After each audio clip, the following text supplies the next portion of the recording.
around. So get out your seat and jump around. Jump around. Jump around. Jump around. Jump up and get down. Jump, jump, jump. Everybody jump. Jump, jump, jump, jump, jump, jump. Everybody jump. Jump, jump, jump, jump.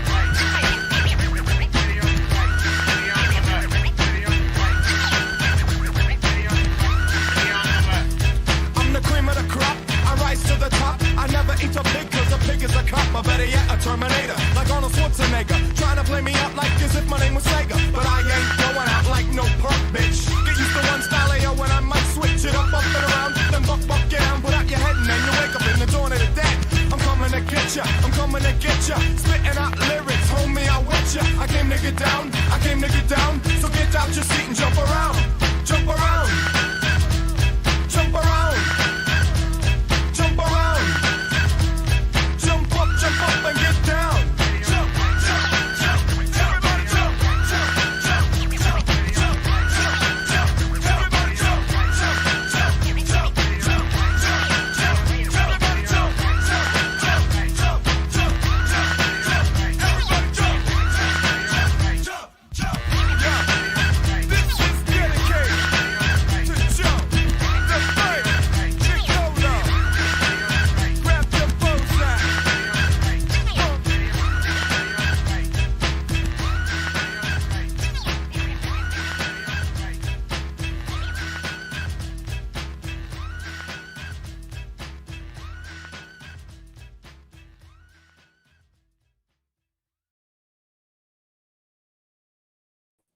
Hey, Chalo, I can see you dancing, brother. That's your music, huh? You like it?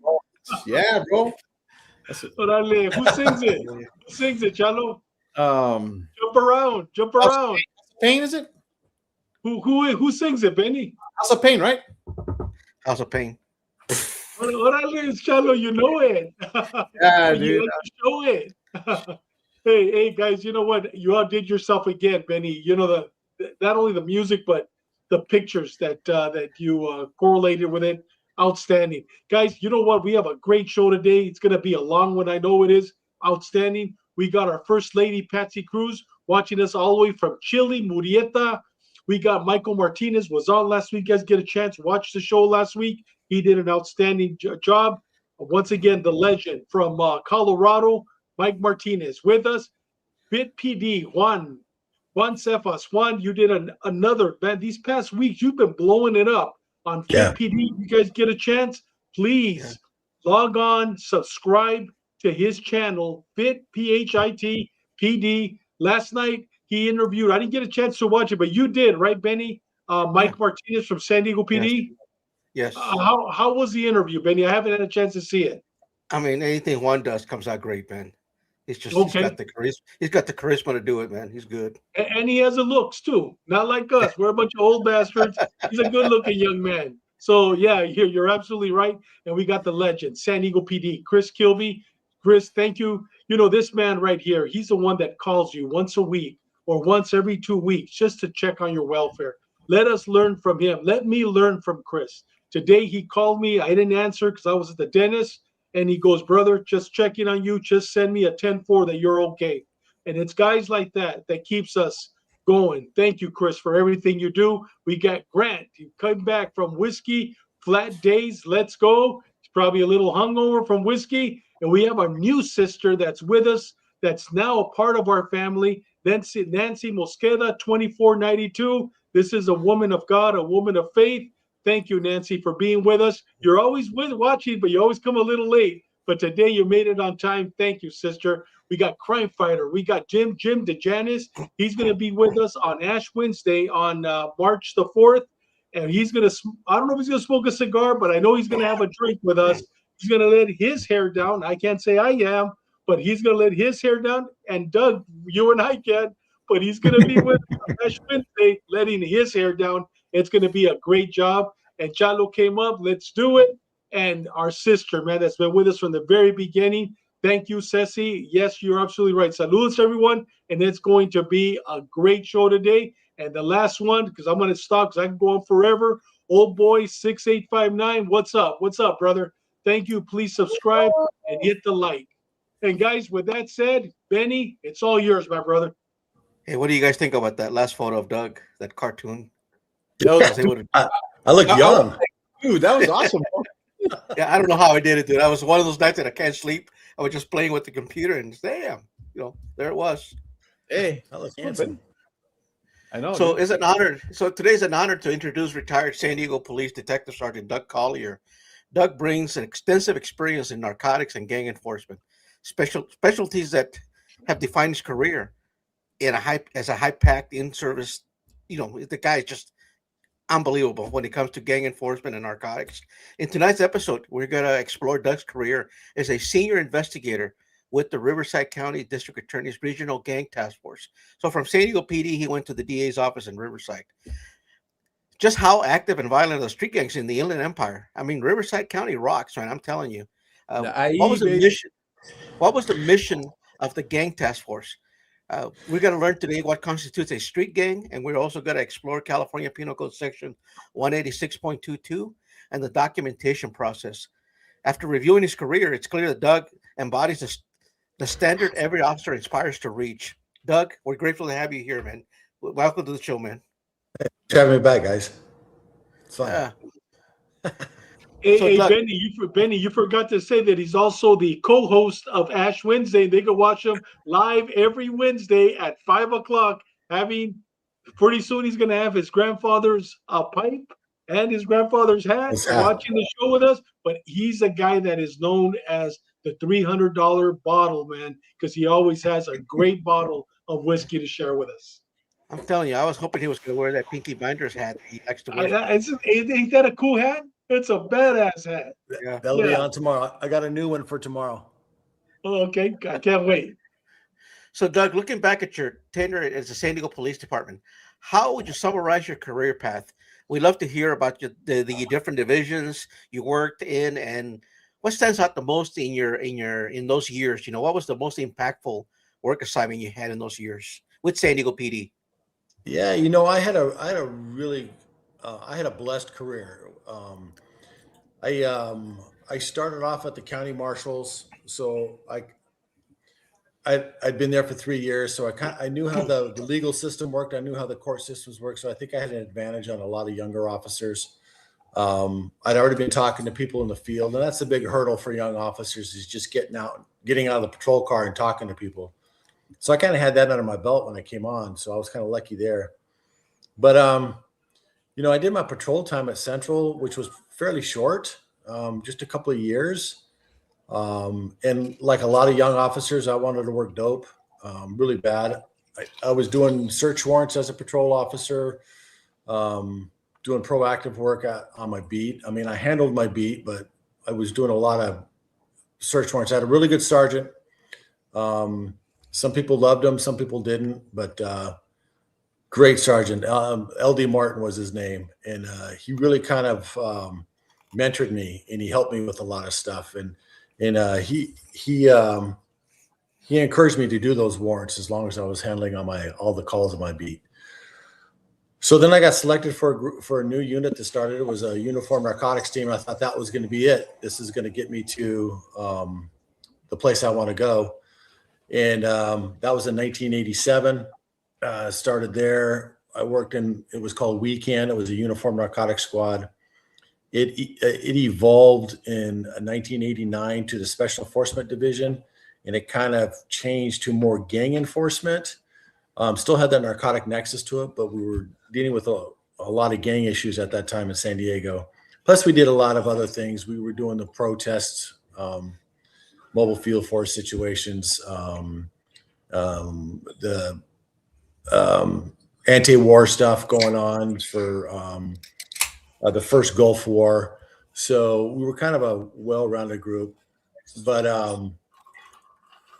as I started working gangs, that was very interesting to me, just because the different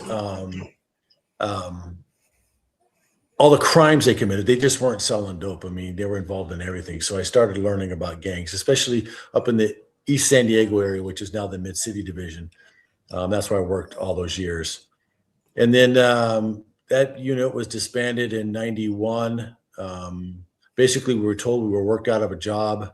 We worked ourselves out of a job. So they disbanded the entire unit and they sent us out to all the various patrol commands. And they started new units called the neighborhood police teams. It was a more concentrated, where the area commands could control. It had more autonomy, I guess, over the specialized teams. And I got selected for one of those teams up in the Golden Hill area. Worked at, and while in the patrol or in the uniform groups in these different units I was in, I had the opportunity to work a lot of the gang projects, Red Rag, Blue Rag, Operation ESD. And so I was fascinated by the gang subculture at this time and how different they were, the different ethnic groups, the different gangs, the Southeast Asian gangs, Hispanic gangs, and the Black gangs were our more traditional groups. We had some South Pacific Islander gangs also. How similar they were in some fashions and how very different they were in others. And I found that quite fascinating.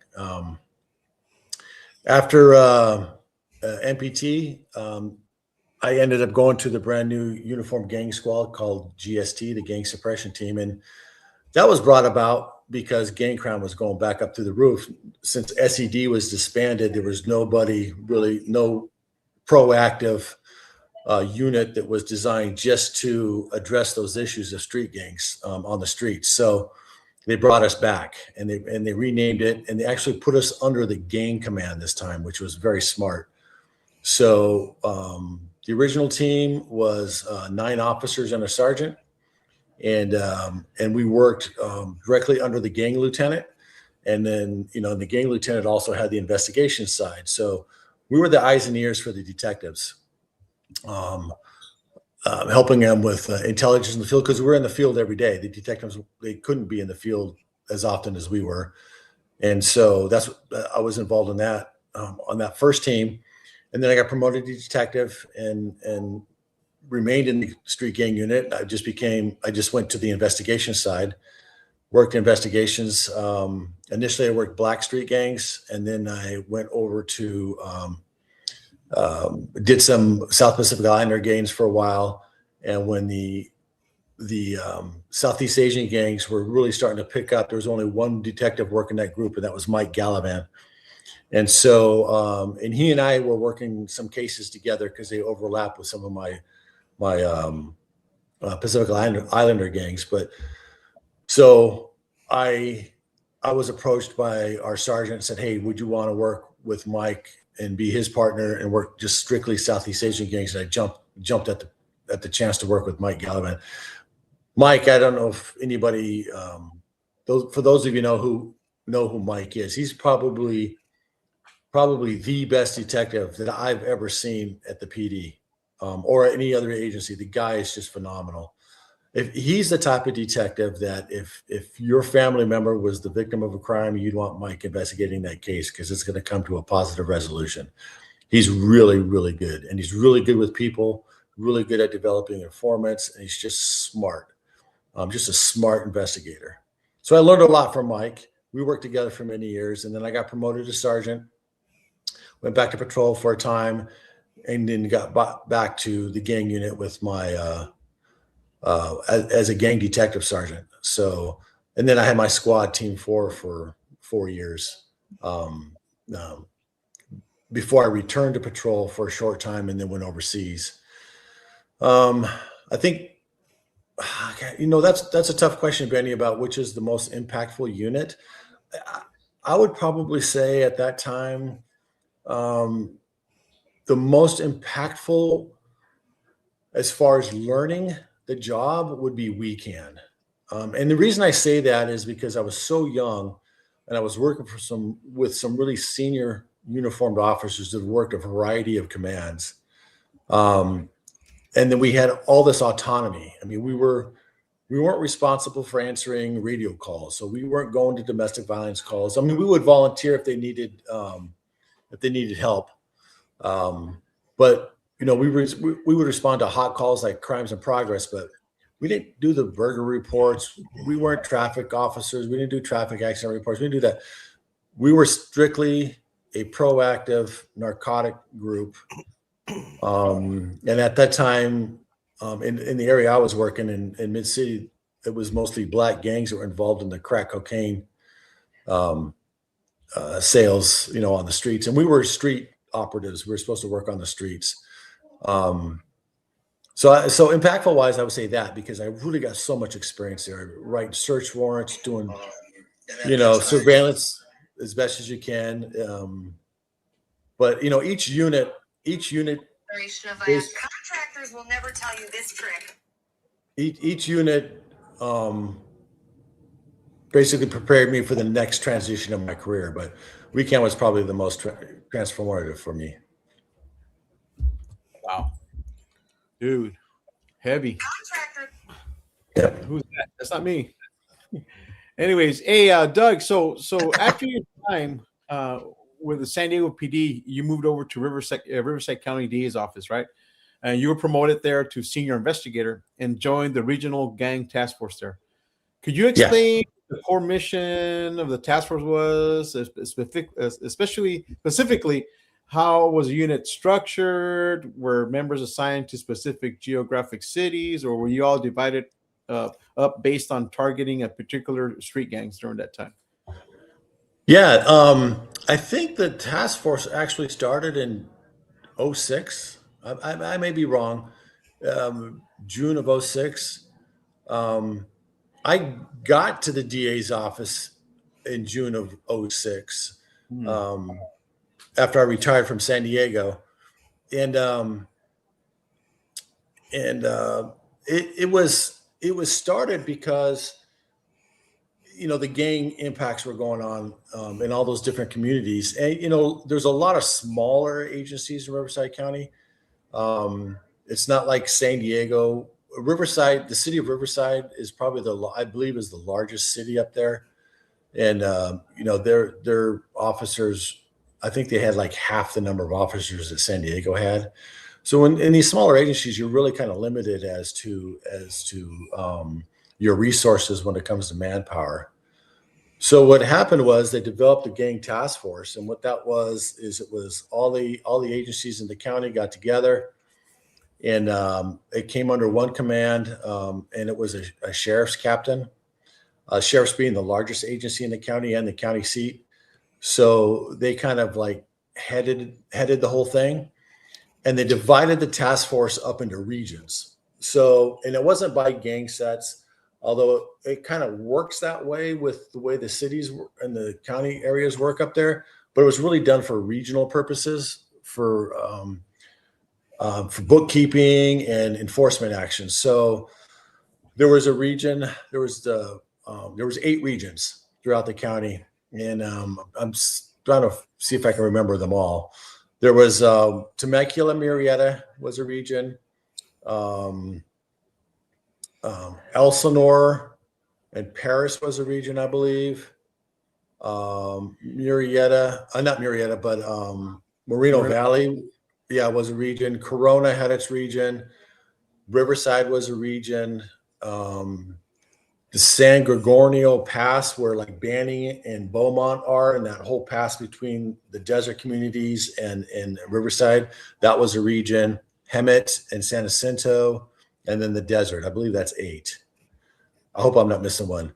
But it just worked out that how they designed those regions was pretty well the gangs that they were to monitor were within those regions.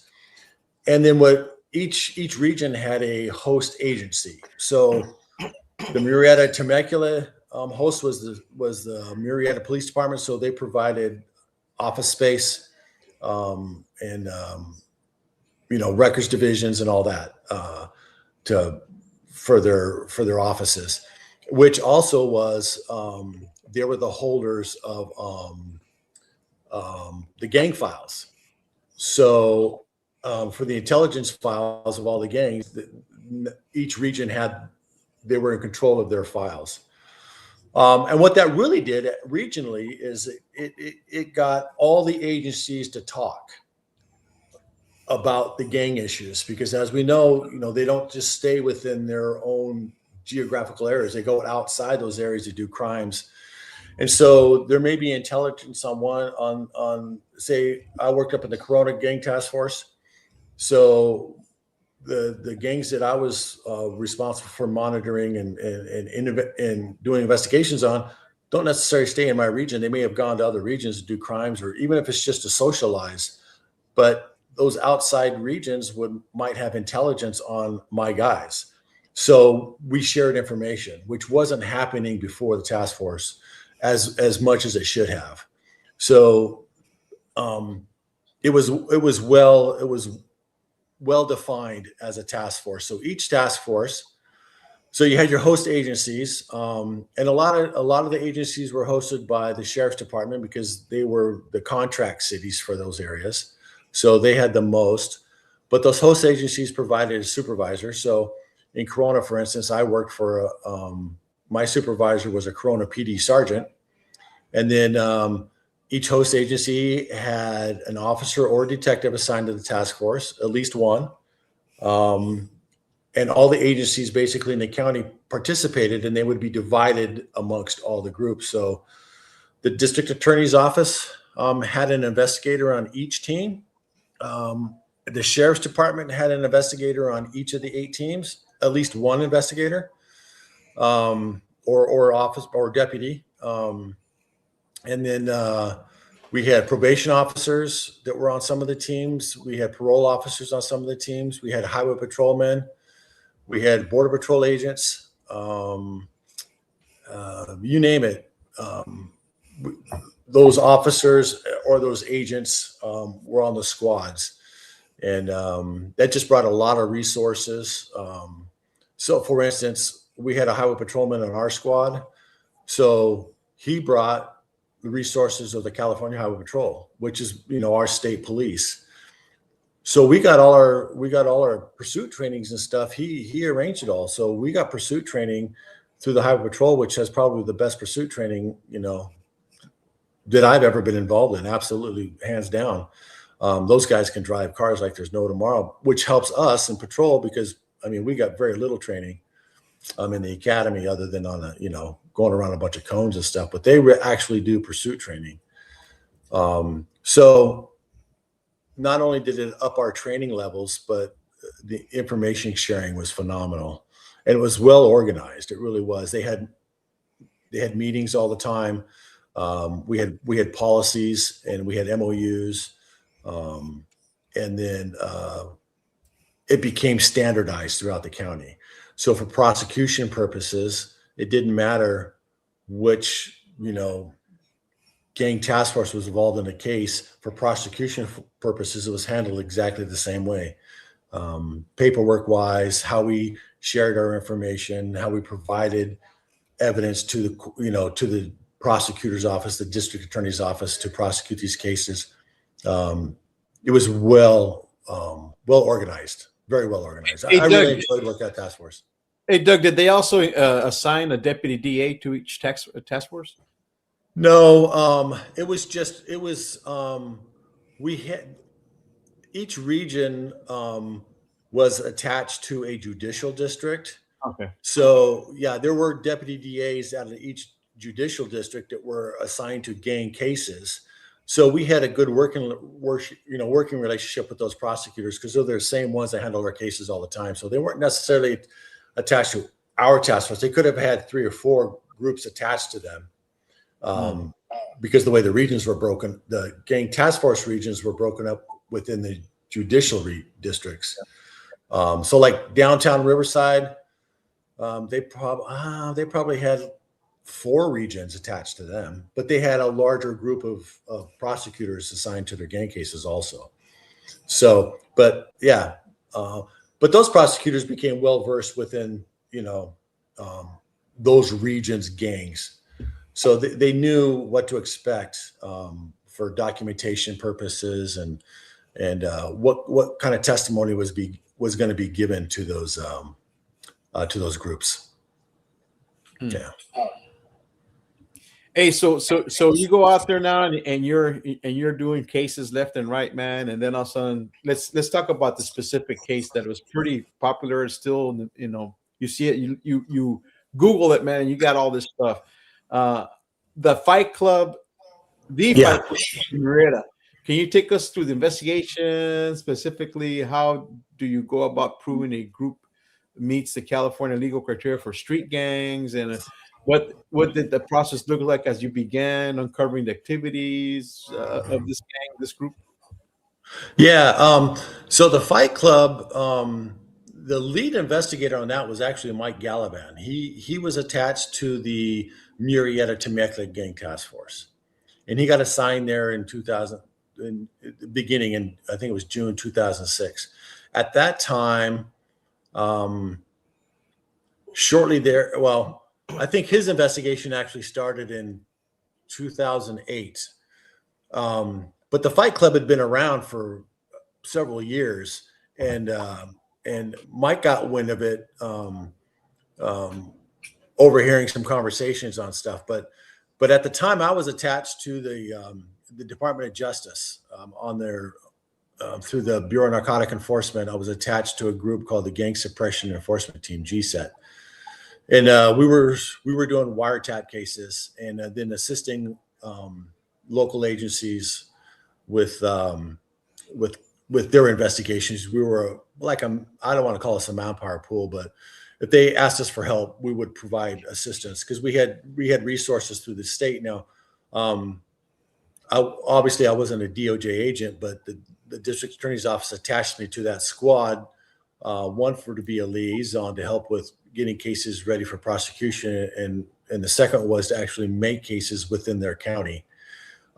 Because my GSAT squad was responsible for San Diego, Riverside, and San Bernardino counties.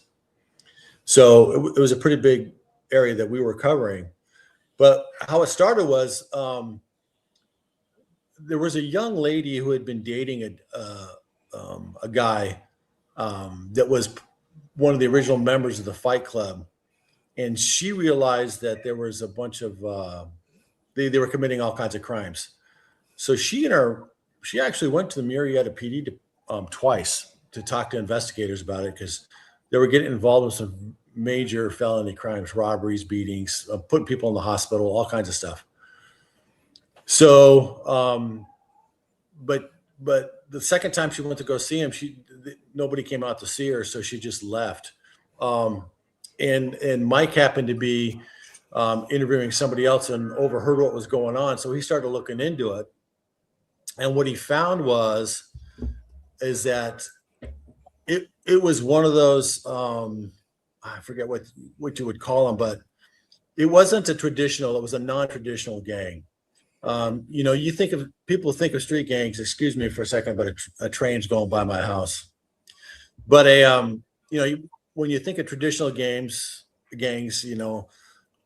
think of, the traditional Hispanic gangs, Black gangs, Asian gangs, but you don't think of these non-traditional where they have they live, they're from a specific neighborhoods, or they have they're involved in a specific type of crime.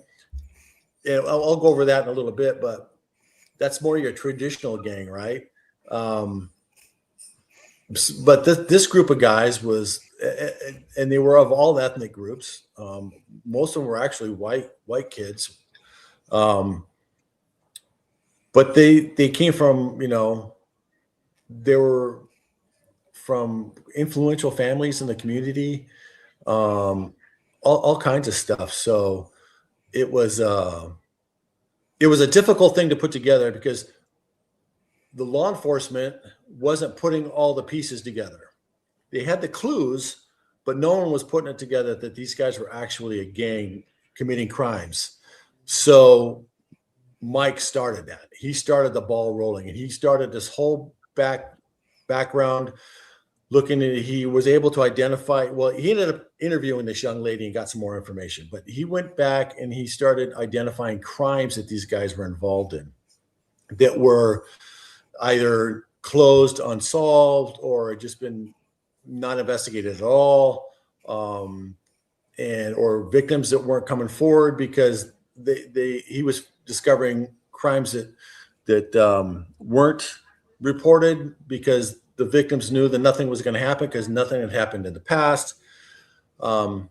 These guys were all well known at the high school. I think it was Marietta Valley High School they went to.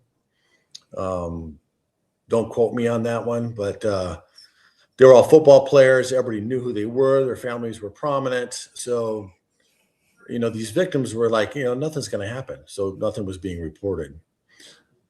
So Mike starts putting us all this together. Now, it's when you're investigating gang crimes, it's easier if you've already got an established gang and you have somebody who has been documented as a gang member, or that you are documenting as a gang member as you're investigating these crimes.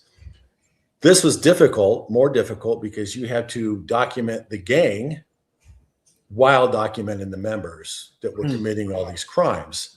And there's a very specific set of laws that deal with that. And it's through this STEP Act. Now, it's changed over the years, and I'm going to be quite honest with you. I taught this many years ago, but I haven't taught it since probably 2017, and some of the laws have changed, and I'll go through that with you.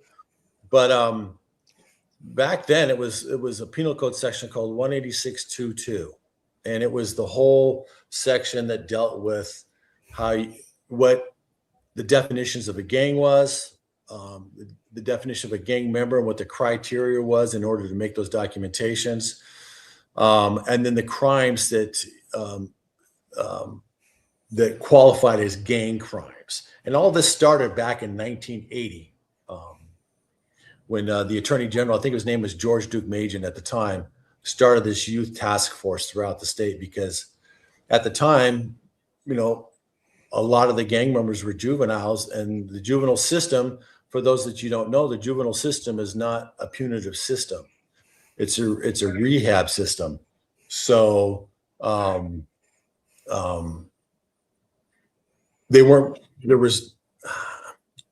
it's kind of difficult to say, but there was no one was really being held in account for their crimes if they were a juvenile. I mean, you had to be something horrific before you even got the sent, to maybe CYA. But even if you committed, murder and you got convicted as a juvenile, you'd be out when you were 25. So they put this task force together and came up with a series of crimes, serious felony crimes that would add enhancements to sentencings for documented gang members of a documented gang. And that was to combat the rising gang violence in the state. So Mike had to do all that. So in order to have a street gang, I'm gonna give you a definition of a street gang real quick. It's an ongoing organization or an association of a group of people. Now, it's got to be 3 or more, because you can't have a gang of 2, right? So the minimum is 3 people. So you have to identify at least 3 people that are doing this, formal or informal. It doesn't have to be a formal gathering, or it could be informal. And they have to have some primary activities in the commission of a series of crimes that are talked about within that section. And I think there's like 33 of them now or something. But it's robbery, it's murder, it's assaults, it's all kinds, all those major felonies. But you have to show a pattern of that activity. It can't be like you got 3 guys and they do 1 crime and it's a gang. So now we're going to prosecute them. You have to show that there's a pattern of criminal activity by this group of people.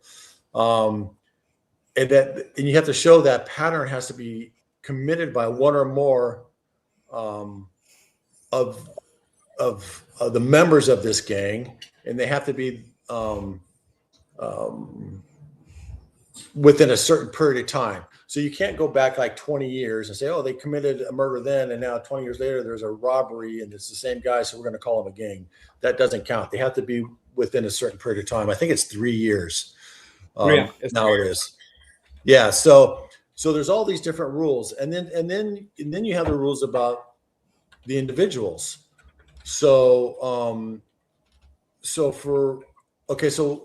going back to the gang, so the gang has a name or an identifier or an identifiable, I can't even talk, identifiable leadership. So, and we know most gangs don't have like one leader.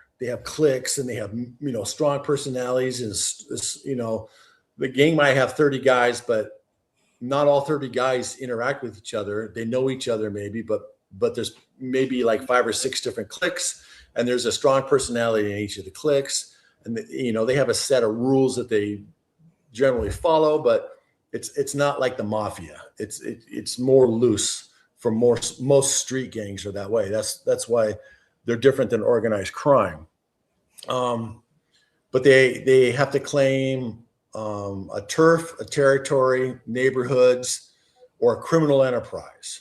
So you can have a gang that doesn't live in the same neighborhood, but if they're good at doing armed robberies and that's what they do, then that could be a qualifying factor for documenting as a gang.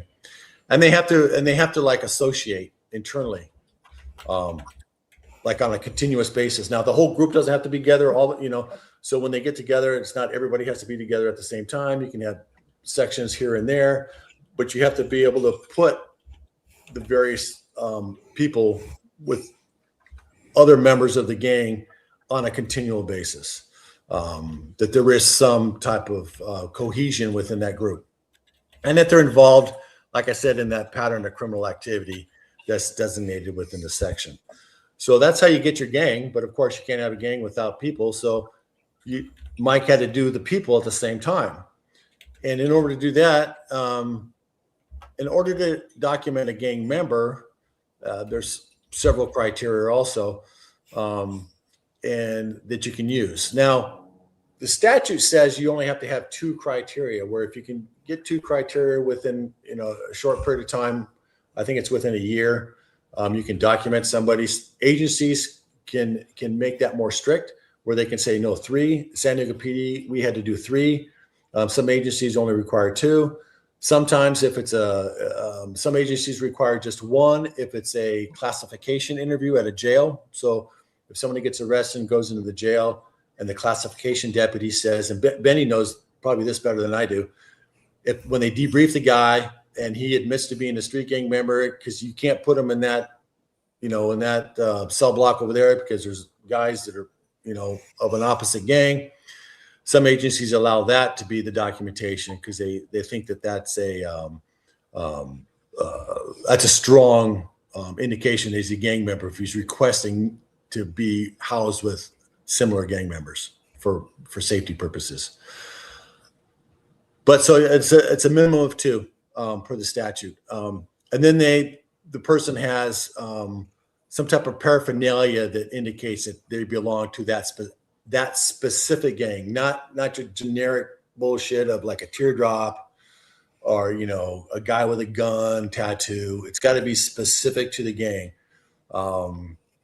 So like tattoos, clothing that's specific, and or other paraphernalia. It could be like a ball cap, and we'll share this with the Fight Club, what they're looking for. But I think at the beginning, if you look at the intro, you'll see some Corona tattoos. Those are like specific to that gang, on some of those gang members. And then I think you showed a couple of the Fight Club ones of a ball cap with an FC that's specific to that gang. And one of the ways you make it specific is during your interviews is if your gang members are telling you that, yeah, no one else is going to be wearing that stuff without our permission, and the only way they have our permission is if they're a member of the gang. So that's specific to the gang, but you have to document everything. Everything has to be put on paper, because if it's not on paper, it never happened. Police records, field interview reports are probably the most important ones, where the officer's just talking to him in the field and he says, yeah, I'm a gang member. Or he won't say he's a gang member, but he's in the company of a known gang member. That person claims to be a gang member. So now you've got it as an association type of thing. Be careful with those ones, simply because it could be, really legitimately just his neighbor and they were just out goofing off, or a cousin, a younger brother. That doesn't make them a gang member, but you got to be specific about what you say and what you see. Or you have police observations where, like as an investigator, if I constantly see the same guys together all the time and I write that up, and during my interviews, I would include those observations in my documentation. or the subject has been arrested with gang members while committing gang crimes. Has to be a gang crime. Just because they're, doing shoplifting doesn't make it a gang crime, and you can't associate the two. So it's very specific. And there's informants. Informant tells you, but we all know, the issues with informants is that you can't just use the informant as, I wouldn't. Some people can, but I wouldn't use. I would use the informant information to point me in the direction, and then I would use that as a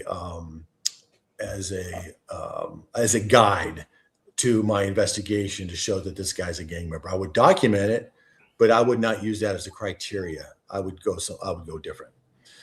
Now, what's changed is in 2021. So what happened was, a lot of guys were going to jail for a long time. And then we had the 3 strikes laws and stuff. But in 2021, the STEP Act changed. It evolved. And, a lot of politics was going around that time. A lot of crimes were being reclassified. They were no longer felonies or becoming misdemeanors, on and on. So they looked at the STEP Act. And they made stricter definitions for the investigators. And it's a double-edged sword, right? If it's too loose, then we're capturing people that maybe didn't need to be put in those positions. And if it's so strict, are we really punishing those that need to be punished because of those restrictions? But it is what it is. And as the judicial system goes, it goes in ebbs and flows, and up and down. We'll see what happens. But it redefined criminal street gangs and a pattern of gang activity, requiring that the common benefit to the gang be more than just reputation. So part of it was experts would come in and testify that, the part of the benefit to the gang. So that's part of the issues that when you're prosecuting these cases is you got to show the crime that these gang members committed was in benefit for the gang. How does it benefit the gang? Well, one of the old standards was, it benefits the gang by the reputation it gives to the community. The community's fearful of these guys, so that's how they keep the reputation, is by committing these crimes. Well, that's been basically canceled. It has to be more than just the reputation. You have to be very specific as to why. And then it allowed for bifurcation of the trial. So it used to be when they went to trial, you would try them for the offense, say a robbery, and then during the same trial, you would have the gang allegation.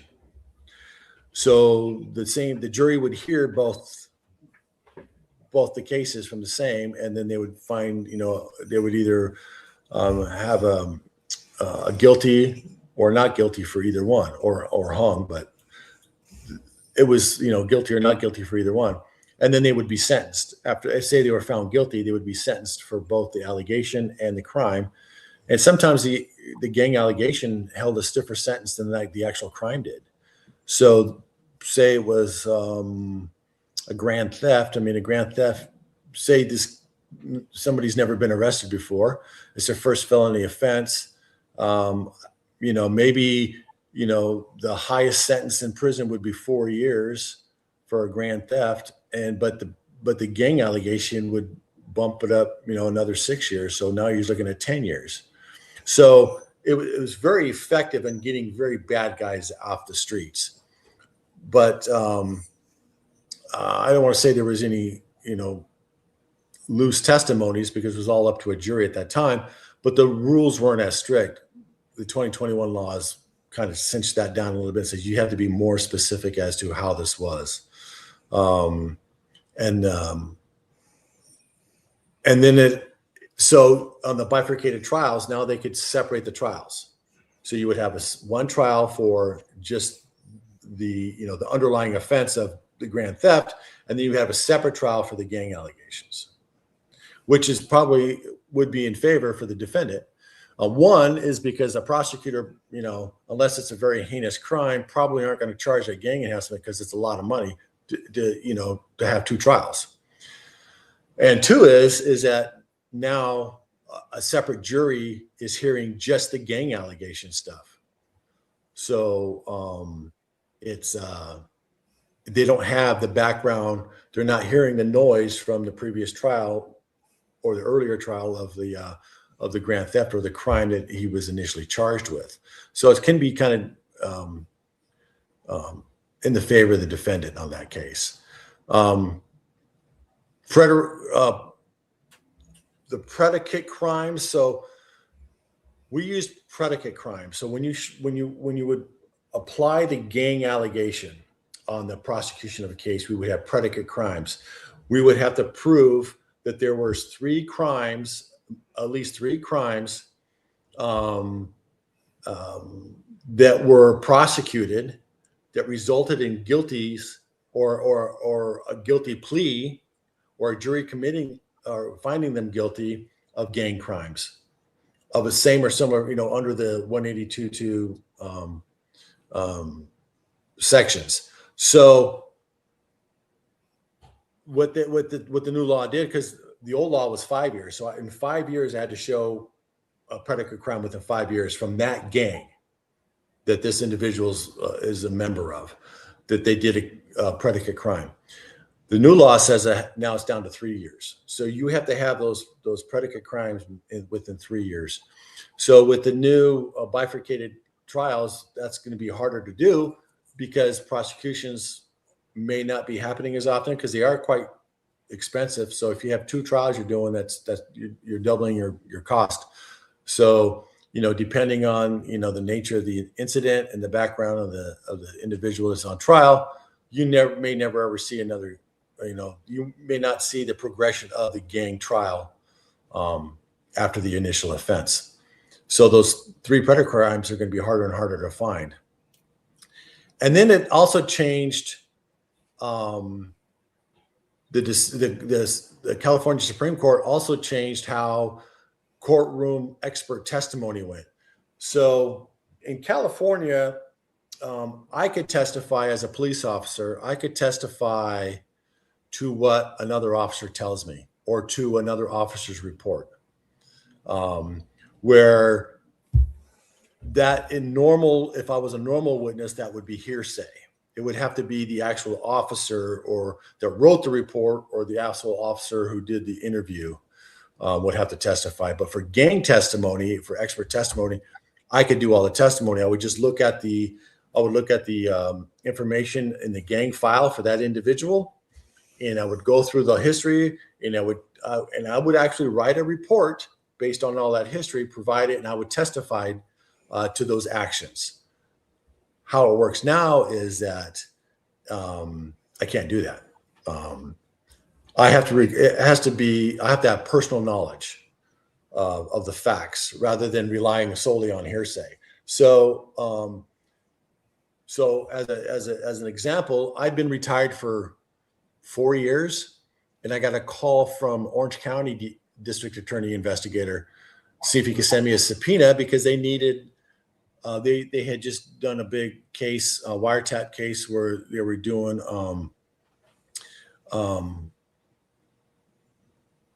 a gang case for white supremacist groups, and I had documented this one kid up in the Norco area while I was on the Corona team, and they needed my testimony at the grand jury because I'm the one who documented them.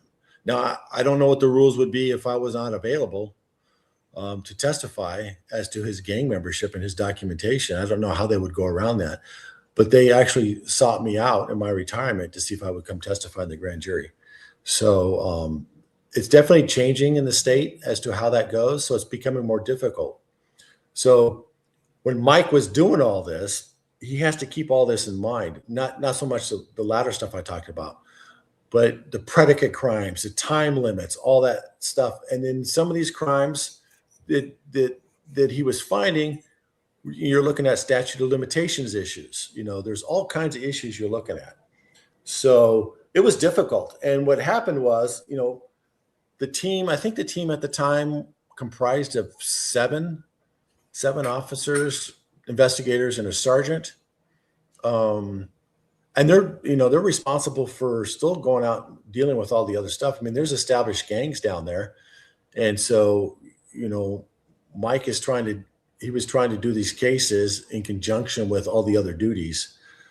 So I got a phone call asking to go down and help him with that case. So I was a secondary officer on that. But it was difficult because part of it was, I think I talked about it, where there wasn't a lot of documentation being done. And it had to do with, the nature of the gang. It was, guys that played football at the high school. They were, local heroes, multi-ethnic, mostly white, but mostly multi-ethnic, come from good families, high, not high society, but they were very affluent families, very affluent homes. So no one wanted to believe it. And I think the police department at some point didn't really want to believe it. So the politics became unbearable. But we had to go back and we had to re-interview all those victims and witnesses of all the previous crimes because there really wasn't any good investigation of those crimes at the time. So we had to reinvent the entire wheel and start from the very beginning. And so it was really, really hard. And then, as the case progressed, as we're getting search warrants and we're going forward and getting evidence, fortunately, we found video. We did a lot of out of custody interviews. That's a tactic that some investigators use, and Mike and I used it a lot.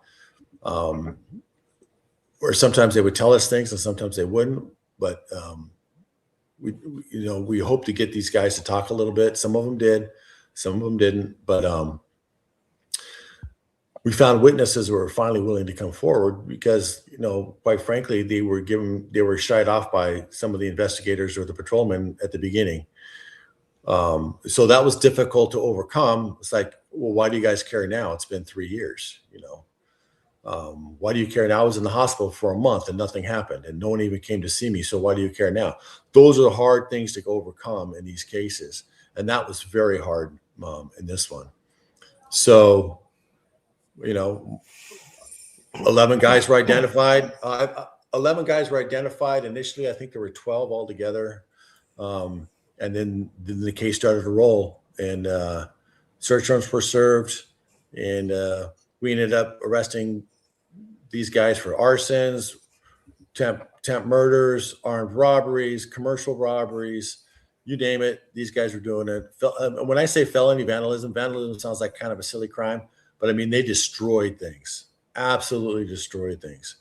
Give an example. I mean, were they renting like hotel rooms or doing stuff like that, or just going to people's homes? No, so what was happening is that, the word gets out that the investigation is going on because we're making contact with our suspects also. So there's words getting out, there's speculation of people, who's snitching, who's talking, and they would destroy, like if they thought somebody was a witness that was cooperating or a victim that was cooperating, they destroy the guy's car. I mean, destroy the car. Lighting cars, stealing cars, lighting them on fire. Just spray painting, and a lot of these victims and witnesses at the time were juveniles. And now they're young adults, but they're still living at home, going to school. And they'd go by the parents' house and they would just spray paint the entire front of the house with everything you could possibly think of. Just vulgar on the sidewalks, on their cars, driveways, on the sides of their houses. I mean, tens of thousands of dollars of damage these guys were causing. And it was all intimidation, and they were very good at it. But that's what kind of made it really a difficult case. Even to convince the DA's office in some portions to go forward with that investigation was very, very time consuming. Sitting down with the prosecutor, saying, "No, look, you don't understand." And Mike probably, I mean, all of you guys that know Mike, he probably worked 3 times as much as he was compensated for because he would just work. And we were traveling all over Southern California interviewing because some kids were in college now in different universities, and we were traveling all over trying to reconnect with people and take their statements and go over their crime cases with them. And some instances, some of the statements the officers took at the field. Now, whether the officers didn't write it correctly or witnesses are remembering it differently, that's another thing we had to deal with. It's like, well, that's not what the officer at the scene said. And, your witness is saying, well, that's not what I told him. I told him this. So there was a lot of, there was a lot of uphill battle in this case. And then the school district, the coach, these guys were dealing in anabolic steroids. They were taking them while they were in school. It was crazy. It was a crazy case putting this all together. But, in the end, all of them pled guilty. They were all, sentenced, some to a lot of years in prison, some 19 years was one of them. And then some, a couple of them got probation because even though they may have committed a lot of crimes, we knew they did them, but we couldn't prove it, or we didn't have a witness that could say that they were involved. And it's kind of hard to use, defendants against defendants. Yeah. Go ahead. What was one of the most serious crimes that they did? I mean, did they kill anyone? Mayhem, rape? Yeah. They started off with these beatings. Like they just beat the shit out of people in at parties.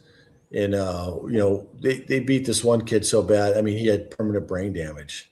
Oh, shoot. And, so it was pretty bad. And, the robberies, I mean, the mental stuff, these guys, because, I mean, everybody knew who they were. Everybody knew what they were capable of. So they had this fear factor that was just tremendous. And it was just, I'd never seen anything like it. And when I initially started to help Mike with this, I thought, okay, this is going to be pretty quick. And, what could, I'm looking at the pictures of these guys, okay, what could these guys have done? And as we're going further and further, it was like, holy crap.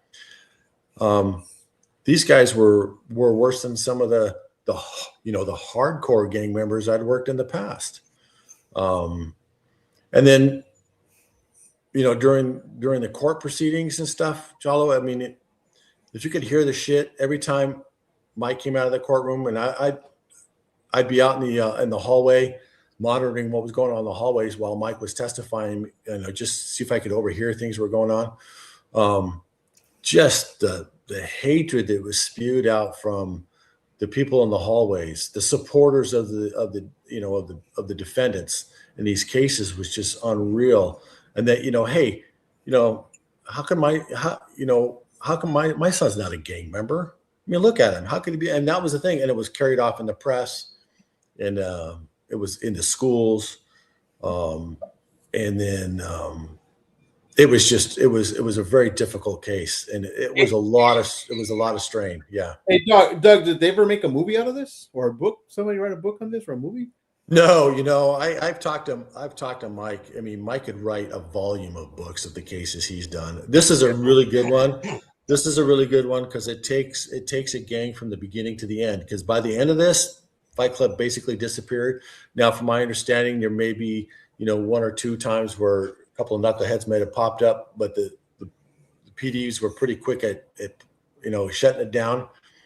But this would be a great example of how it started wrong, but it ended on the right side. If that makes sense. Hey, Doug, there was a movie too, right? And when I talked to you, you were saying they try to emulate the movie. They were trying to. Yeah, that was the whole thing with the Fight Club, the movie Fight Club. It started off as that they would just beat the crap out of each other, and then it kind of grew into beating everybody else, and then the belief is that they became more violent because they were using steroids. It became easier for them. They were never being called on it. They were never, they were never contacted about this. So it became easy for them to do. And it was described by parents and by, public officials as, it's just, it's kind of like the growing pains of a young man. It's like, no, growing pains of a young man doesn't include, beating somebody almost to death. It doesn't include, sticking a gun in the face of a clerk of a liquor store to rob them. It doesn't include burning somebody's car. It doesn't include, all these things that these guys did. It does not include that. So overcoming those stereotypes was really hard. Because in our hearts, in Mike's heart specifically, he knew these guys were not good guys. These were not, to the point to where it all started because one of the girlfriends realized this is out of control. These guys were animals. And she went to report it and no one took her seriously. So that's what kind of control these guys had on their community. And I don't know if they realized they had that control initially until it just kept going and going. And until, Mike started showing up, interviewing people at the school. I mean, it got so bad at the school, contrary to popular belief, police officers can interview children at schools without the parents being present. People don't want to believe that, but that's the truth. But what was happening now is we were being stonewalled by the school officials by saying, "Oh, he's not here today." No, we know he's here today because we already checked the attendance. We need to see him. So that's how politically up, bad it was getting. And then, they were, I don't think they knew my name, but they definitely knew Mike's name. So, Mike was the one that was, getting the complaints at the gang task force at Myriad PD at the DA's office, shut this thing down. It's not good, but he's dogged. He is a dogged investigator. And once he gets his teeth in it, you're done. Did any school officials get charged with anything with interference or anything like that? No, you know what? I got to tell you, Chalo, it was one of those deals where it all came down to, we got the guys, let it all go. In fact, I think one of the mothers of one of the defendants at some point was actually, she was adamant that her son was not a gang member, but she understood he was involved in bad activity. But she actually, she tried to, I think her son was the one that got the most time actually. But she tried to turn a negative into a positive where she went out to schools and was talking to youngsters about, the importance of, your actions have consequences. And this is what happened to my son. And, and who you hang out with is going to be could be detrimental to your futures. So, I got to tip my hat to her for seeing that. And I understand. And I think we all understand. I don't think there's a person out there that wants to believe that their child would be involved in gangs or involved in these types of crimes, but it happens. And so, I'll have to tip my hat off to her for that response after the case came to a conclusion. Yeah, especially in those affluent neighborhoods, it's they don't want to accept the that they're little kids, their sons, they can right. So. Well, it was like the old thing. All these guys that work in San Diego County. It's like, why is the gang unit in La Jolla? Yeah, well, because there's gangs in La Jolla. I mean, there's not a community. There's not a community that's not impacted by gangs in one way or the other. Either they're living there and impeding on your lifestyle within your own neighborhoods, or they're coming in from outside and doing the same, or they're doing crimes within your neighborhoods, or all of it all together. So, when you get these, I don't want to call them bleeding hearts, but bleeding hearts saying, well, this isn't right. This isn't fair. Well, explain that to the victim, explain that to the grandmother that was trying to raise their grandchild, and now they got to bury their own grandchild. So, I know we have these laws, and sometimes they make it difficult on us, but that just makes us more vigilant, I think. And it makes us kind of sit down and really think about how we put our cases together and prepare for what's going to happen. I know, like Chris is here commenting. I think John Bailey here is, JB's here, and they're both outstanding detectives, and they know when you prepare a case, you're preparing for what you're going to be asked by the defense at trial. You know, so you try to cover all your bases. You don't want to be caught flat-footed. You know, you have an answer. If you couldn't find the answer, then you just say, well, I just, you know, I attempted to find the answer to that. I just couldn't find the answer to that. Yeah. So yeah, JB was talking about the Bird Rock Bandits. That's another one. So the Bird Rock Bandits were surfers. So their territory was a frickin' surf. Yeah. And you know, so it's, you know, you think outside the box on some of these things, but you know, but the Fight Club one was much more difficult than I anticipated when I went down to help Mike out. And I mean, you talk about thousands of hours of tape recordings of interviews, thousands, and then you got to transcribe them all, and it was a lot of work. So we did search warrants on all these guys, arrest warrants on all these guys. Got a lot of good, you know, obviously we got a lot of good evidence because they pled guilty. So it was a crazy case. I'd never done a case like that before. It was just a nutty case. Great case though. Yep. That would be a good case to have a college course on. Yep. Really. It's a good case study. Yeah, a great case study. Like, you know, they had those, you know, they have investigator schools where, you know, newly promoted detectives or DA investigators go to specific schools for their certifications after being a police officer.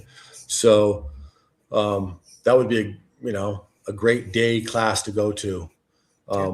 Mike used to do presentations on that class to different gang investigative groups throughout the state. I mean, I don't think he's done it in a couple of years. But yeah, he should teach this all over the state, and it was a lot of fun to do because you get a lot of good questions. The young officers and the young detectives that want to do a good job, they're eager to learn this stuff, but you almost have to know it off the top of your head. Actually, you do have to know it off the top of your head. I'm getting old now, so I don't remember everything off the top of my head anymore. But when you're testifying as an expert, you have to have an answer, and it has to be correct. There's no otherwise you're going to lose the allegation. It doesn't matter if it's gangs, narcotics, organized crime, whatever your expertise is you got to be on top of it, and you got to study it. You got to know it. Otherwise, as an investigator, you're not doing your job, and it makes everything else very difficult to get done. And it makes follow-ups by other investigators that much more difficult because, maybe your case that didn't get the conviction would have been the predicate case that the next guy needed. So, it's not just the one that it affects everything down the line, and it affects all your documentation and everything. So you got to be you got to be on your game on these cases. Hey, good job, Doug. Good job. Yeah. That was a great case. Yeah. Outstanding case, Doug. Hey, ready for tomorrow, man. Tomorrow we got Ash Wednesday. Yep. You know what? With that said, tomorrow we have a special guest tomorrow on Ash Wednesday. We got Leo Silva, former DEA special supervisor, and he's also the author of Reign of Terror. He's going to be talking about tomorrow on, I believe it was the Allende Massacre and also Piedras Negras, where the Zetas, under the leadership of Miguel Trevino, went and killed, I believe, hundreds, and also decimated 2 towns, but also some of the bodies were put into acid, and it's in his book. But tomorrow he's going to be joining us. Tomorrow's Bobby's last day he was in charge of all the month of February, so that's going to be an outstanding episode. And also, let me just say that, and Benny, you could attest to this, for the next 2 weeks, the Gray Line is going to be going dark. I'm going to be doing some training with Cop Line in Sacramento for a week, and then Benny's also going to be in Sacramento attending some festivities there. So we're going to be gone for 2 weeks. But even though on the 3rd, we're not going to have Ash Wednesday, we are going to have Ash Wednesday on March the 4th. And those of you that have been watching us from the very beginning, you know that we have a brother that's been with us from the very beginning, which is Jim DeJanis, also known as Batman. He's going to be joining us on Ash Wednesday. I don't think he'll be smoking a cigar with us, Doug, but he will definitely be having a drink with us. And he's going to now he's literally going to let his hair down because he has hair. And oh man, I cannot wait. And it's going to be March 4th. And also, let me just have this one, Ash Wednesday. And also on March 10th, when we come back on the Gray Line, we're going to be dark for 2 weeks. We have another legend coming on, and it's going to be a correctional officer, part of security squad, Tommy Astarzate. Guys, he's going to be on 2 weeks with us, and he's going to be on the last week on Ash Wednesday. This is, if you guys liked Johnny Gladson, you're going to love Tommy Arzate. The guy's a legend, just like Johnny Gladson. So we can't wait. Man, this year we got some great people coming on. It's going to be outstanding. Yep. Benny, did I miss anything? I know I show all these pictures, but did I miss anything, my brother? No, we just got a big lineup coming up. Really good, interesting people on both shows, on the Gray Line and on Ash Wednesday. Yeah. And we hope to see Doug wearing a hat. Oh, yes. Tomorrow. Wear it. Tomorrow. Hey, Doug, so tell us real quick before we close up the show for tonight. Did you find your grandfather's pipe?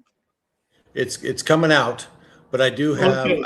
I got a new cap, and it's actually got the law enforcement, the U.S. law enforcement tartan. And everybody know what the tartan is? The tartan, for those who don't know, is the plaid. So in Scotland and actually in Ireland too, every clan has a tartan. It has a colored plaid that you see on their kilts and stuff. Well, the U.S. law enforcement petitioned the society that controls all the tartans in Scotland and came up with a design. And so I've got a kilt, an actual kilt with the U.S. law enforcement tartan, and I've got that cap. And tomorrow I'll describe what it all means for law enforcement. That is awesome. You know what, Doug? I can't wait for your weekly quote, your inspirational quotes. I can't wait for tomorrow. Please don't give us a quick peek into it, because I look forward to Wednesday night quote. It's going to be great. And you know what, Lupe? Yes, he's going to talk about that wiped out the entire town. It was Allende and also Puerto Las Piedras. And he's going to talk about that. Leo Silva worked DEA during those episodes. So yes, it's going to be an outstanding show, guys. With that said, let me get ready and David, your last song David, on. Yes, for the pipe, we have to get together with Doug and go dig to get the pipe out. Yeah. Oh, well, I think he found it. You found it, right? The pipe. It was your grandfather's pipe, right? Your grandfather's pipe. Yes. Yeah. Yes. I can't wait, man. But you know what? You're going to be like me. I had to build my own little studio in my garage because, yes, my wife wouldn't let me smoke in the house. So I don't think your wife's going to let you smoke in your condo, right? But when you get your house, hey, you'll have your own big studio. You'll have the big, what do you call it? The lake in front of you. You can smoke there. I'll have something like your garage, in my garage. In your garage. That's right. That's the only place she lets me smoke, or outside. But with that said, guys, last words. Benny, we'll start off with you. We'll go with Doug. Chalo had to leave, and I'll play his last song. Go ahead, Benny. Last words, my brother. Just to let people know, I mean, like cops out there, man, wait for backup, wear your vest, be smart about what you do. Remember, there's cameras everywhere, and sometimes those cameras don't catch the right angle. It catches the bad angle. And, it's hard to explain sometimes. And everybody, Monday night quarterbacks, everything we do. So just be smart about what you do. Amen. And Doug, not the quote, but give advice. Tomorrow's the quote. Yeah, a good one. When I was working at the city attorney's office doing civil cases for the police department, I got to look at a lot of body cams. Narrate. If you're talking and you're describing what's going on, people are going to see it better than if they just have to see it. But if you can narrate to yourself, specifically if you're arriving to the scene, just start talking about it. Yeah. This is what's going on. And it may be a mundane thing and it may not mean anything, but that one narration may be the thing that, saves your life or saves your career. Yeah. You know, Doug, those cameras are gold for us as detectives. You know. Oh my gosh. Well, I got to Gold. tell you, when I was looking at those and I know a lot of, and I, when I first heard they were getting, I was like, oh my God, this is not going to be good. And it turns out to be gold. I mean, quite honestly, I don't think the body cams turned out the way that the folks that were pushing them so hard wanted them to go. Cause I honestly thought that they believed that we were just most horrible human beings on earth. Come to find out that we're really not. So body cams work. I don't know about you guys, but I wish when I came on back in '88 to the PD, I wish I would have had a body camera. It would have saved a lot of trips to internal affairs. Without a doubt, it would have saved me a lot of. And you know what? We never had anything to hide. When we did knock-in talks, people couldn't believe, my team, that we were getting consent. But I'm a fluent Spanish speaker. They were all illegal selling dope. And people would say, I don't know how he got in. If I would have had a body camera, it would have showed exactly how we got in legally all the time. So with that said, and also use of force, guys. I mean, how many times did we have to use force? We had to go to internal affairs because it was our word against theirs. That body camera would have saved me a lot of trips to internal affairs. Yeah, I'm sorry. It saved a lot of people. I mean, it did a lot of good for our city attorney cases on those lawsuits. It's like, no, this is what happened, and this is and also this is what the officer said. The officer never said anything like that. So it turned out to be a blessing in disguise. And I think, and you're right. If you start your career wearing those, it's just part of your equipment. It's there all the time. Yeah. Exactly. Yeah. So we had nothing to hide. We had nothing to hide. Nothing at all. Yeah. I mean, I was a trash talker. That would have gotten me in trouble, but I wouldn't have been such. You know what? I wouldn't have been such a trash talker if I knew it was being recorded. That's right. Hey guys, with that said, you know what? We'll see you tomorrow night. We'll see you on Ash Wednesday tomorrow. And like I always say, live a purpose-driven life. Please remember, purpose-driven. If you're purpose-driven, mission-oriented, you will always accomplish at the end of the day that you made a difference in somebody's life. We will see you tomorrow night. God bless you.